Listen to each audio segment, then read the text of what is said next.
আসসালামু আলাইকুম আমার সকল প্রিয় আপু এবং ভাইয়ারা, আপনারা সবাই কেমন আছেন? আশা করছি কাছে এবং দূরে, দেশ এবং বিদেশে যে যেখানে বসে আমার আজকের ভিডিওটি দেখতেছেন, আল্লাহর রহমতে আপনারা সবাই অনেক ভালো আছেন। আর আমরাও আল্লাহ তাআলার অশেষ রহমতে আলহামদুলিল্লাহ বেশ ভালো আছি। বরাবরের মতো চলে আসলাম নতুন আরও একটি ব্লগ ভিডিও নিয়ে। আমি হাসনা হেনা। আজকের ভিডিওতে থাকছে মাহে রমজান উপলক্ষে আমি বাজারগুলো গুছিয়ে নিচ্ছি। আজকে পবিত্র মাহে রমজানের প্রথম রমজান আমি যখন ভিডিওটা করি। আমি অসুস্থ থাকার কারণে আমার ঘরে রমজানের বাজার আগে করা হয় নাই। যখন আমি ভিডিও করি প্রথম রমজানের দিন করি। রমজান যেদিন সেহেরি খাই ওই দিন রাত্রে বাজার নিয়ে আসছে আপনাদের ভাইয়া। রাতে আরাম বাজারগুলা গুছাই নাই, সকালে গুছাচ্ছি। আমি বেশি বেশি কোনো বাজার করাই নাই, অপচয় করার কি দরকার। মাহে রমজানের মাস বিলাসিতার মাস নয়, ইবাদতের মাস। আর এখানে বিলাসিতা কি করব? আমাদের যা প্রয়োজনীয়, যেটা না হলে হচ্ছে না, সেগুলোই নিয়ে আসছে। আর কিছু এখনো বাকি আছে, আমি ওকে বলে দেই নাই, ও নিজে নিজে যা নিয়ে আসার নিয়ে আসছে। আমরা যেহেতু চাকরি করি না, ব্যবসায়ী মানুষ, প্রতিদিনই আমাদের বের হতে হয় বাসা থেকে। যখন যেটা প্রয়োজন হয় আমরা সেটা নিয়ে আসতে পারি।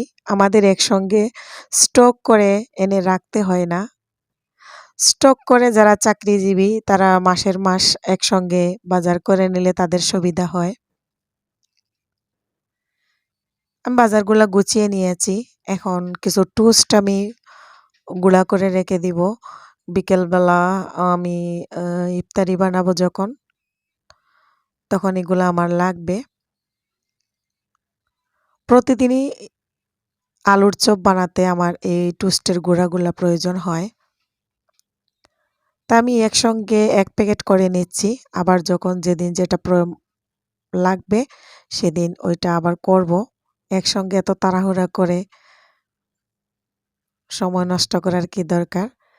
এদিকে ওয়ালিদ বাবা নামাজ থেকে চলে এসেছেন। এসে তো ওনার প্রচুর রাগ। ওনাকে হ্যাঁ, পাঞ্জাবি পায়জামা আর পরার কারণে, টুপি পরার কারণে ওনার রাগ উঠছে। উনি মাথায় টুপি রাখবার চায় না। এখন আমি আলু আর পেঁয়াজগুলো ঢেলে নিচ্ছি। আর আদা আমি ফ্রিজে রেখে দিয়েছিলাম। আদা রসুন বাটা ফ্রিজে রাখা আছে, এগুলা রমজানের আগে করে নিয়েছি।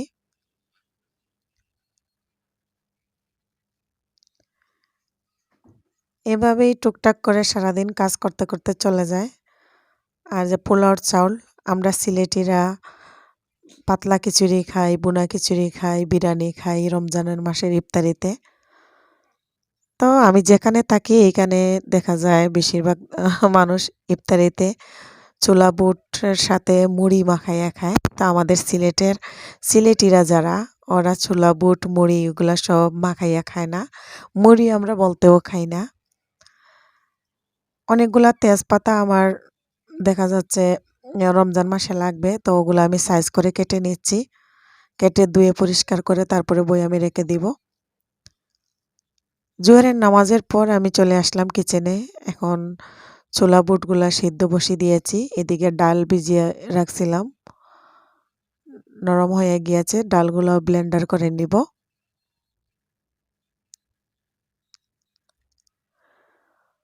আসলে ছোট বাচ্চা নিয়ে এরকমের কাজগুলা সারাদিনেই আস্তে আস্তে করতে হয়, তাড়াহুড়া করে কিছুই করা যায় না। আর আমার ছেলে তো ছোট, কিছুই বুঝে না, অনেক দুষ্টুমি করতেছে, সারাদিন আজকে জ্বালাচ্ছে। ওর বাবাও বাসায়, আমাদের তো বেকারির ব্যবসা বন্ধ। ওর বাবা দেখা যায় রমজান মাসে বেশিরভাগ দিনে বাসায় থাকেন, বিকেলবেলা দোকান খোলা হয়। যাই হোক, ওই এখন বুটগুলা সিদ্ধ হয়ে গিয়েছে, ওগুলা বোনা করে নিব। ভুনা করার জন্য বসাই দিয়েছি। সব ধরনের মশলা দিয়ে দিলাম।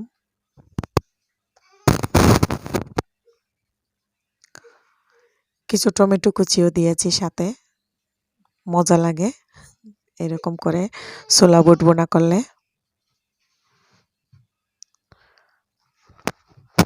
অনেক মজা হয়েছিল মাশাআল্লাহ। ছোলা বুটগুলা যে ভুনা করছিলাম যেরকম করে।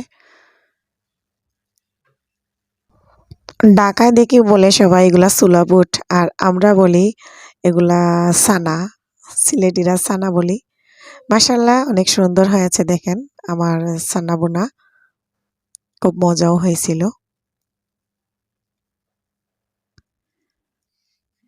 এতক্ষণ থেকে তো অনেক কথা বলতেছি, কিন্তু আসল কথা বললাম না। আর এখানে আমি কিছু পেঁয়াজ বেরেস্তা করে নিলাম। পেঁয়াজ বেরেস্তা প্রতিদিনই লাগে, কারণ আমি আলুর চপ করতে, ডিম চপ করতে পেঁয়াজ বেরেস্তা করে দিলে ভালো হয়।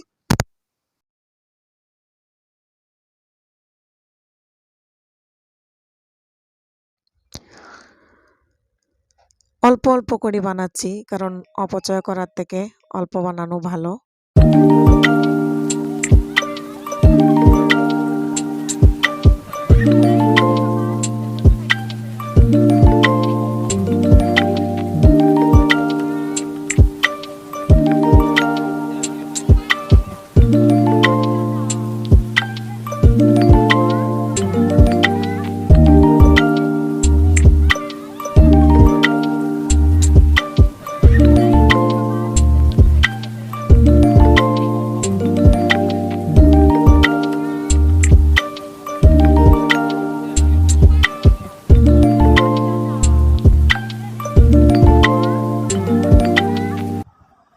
এভাবে আমি আস্তে আস্তে এগুলা রেডি করে নিচ্ছি। এই যে আঙ্গুলের মধ্যে লাগিয়ে দেখছি, যে যখন পড়ে না যাবে তখনই বুঝবো যে আমার রেডি হয়ে গিয়েছে। পাতলা হয়েছিল তো আরও একটু আমি ঘন করে নিয়েছি, আরও একটু বেসন দিয়ে। এখন একটা বাটিতে নামাই নিচ্ছি।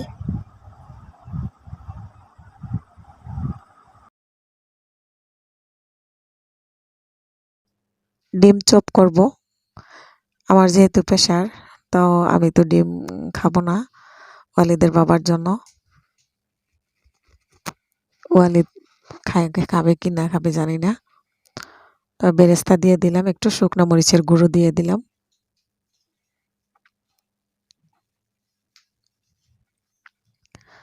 আমি আসলে ফ্রোজেন করা অনেক ধরনের খাবার খেতে পছন্দ করি না। আমার যেদিন যেটা প্রয়োজন সাথে সাথে বানাইয়া খাবো।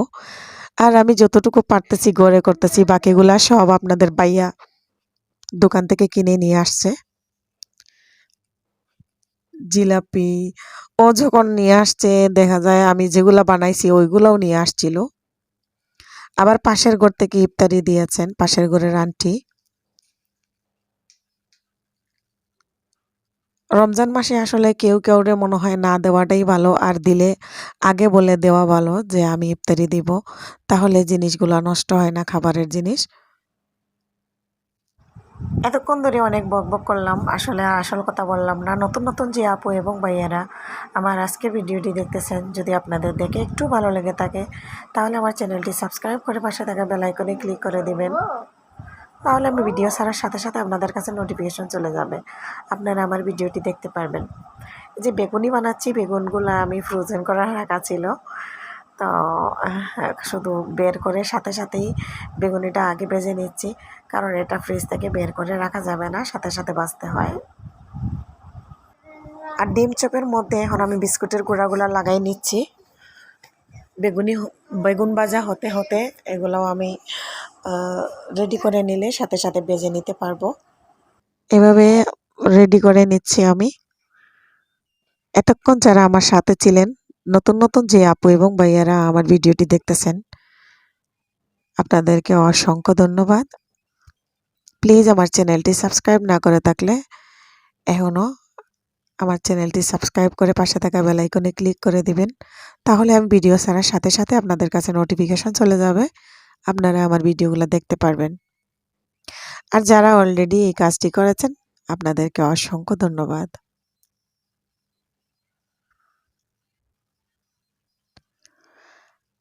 আমার কোনো কথাবার্তায় ভিডিওর মাধ্যমে যদি কোনো ধরনের ভুল ত্রুটি হয়ে থাকে প্লিজ আপনারা ক্ষমা সুন্দর দৃষ্টিতে দেখবেন।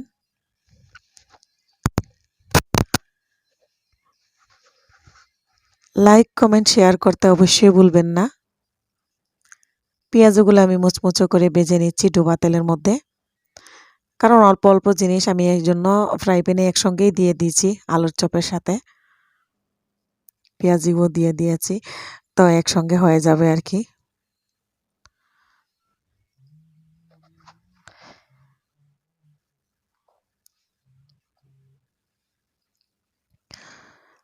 মোটামুটি হয়ে গেছে। এখন আমি সেহরির জন্য গরুর মাংস রান্না বসাই দিয়েছি। আর এটা আজকে আর কষাইয়ে রান্না করি নাই, সব কিছু একসাথে দিয়ে বসাই দিলাম, হয়ে যাবে। আমি এর মধ্যে বাকি ইফতারের কিছু কাজ আছে ওগুলা সেরে নিচ্ছি। যে দেখেন অল্প অল্প করে বানাইছি, টুকটাক যতটুকু পারছি। আর শরবতের জন্য এসবগুলোর বসি ভিজিয়ে রাখছিলাম, ওগুলো একটু নাড়াচাড়া করে রাখছি। পরে ট্যাং দিয়ে আমরা রেডি করে খাবো খাবারের সময়। মাংস কষানো হয়ে গিয়েছে, ইফতারের সময় এখনো আসতেছে না, অপেক্ষা করতেছি। ওয়ালিদের বাবাও আসে নাই, তো ওয়ালিদের বাবা আসার সময় তরমুজ আরও অনেক ধরনের ফ্রুট, ফল, জিলাপি অনেক কিছু নিয়ে আসছেন। তো আসলে আমি মনে করি আমরা কি খাই না খাই ও এত কিছু ভিডিওর মাধ্যমে দেখানিটা ঠিক হবে না। অনেকে খাবার পাচ্ছে না। পাশের ঘরের আন্টি ইফতার পাঠিয়েছেন, সেটাও দেখিয়ে দিলাম। এতক্ষণ অনেক বকবক করেছি, এখানে আমি বিদায় নিয়ে নিব আপনাদের কাছ থেকে। সবাই ভালো থাকবেন, আমার জন্য দোয়া করবেন। আপনাদের জন্য আমার মন থেকে অনেক দোয়া আর ভালোবাসা। আসসালামু আলাইকুম, আল্লাহ হাফেজ।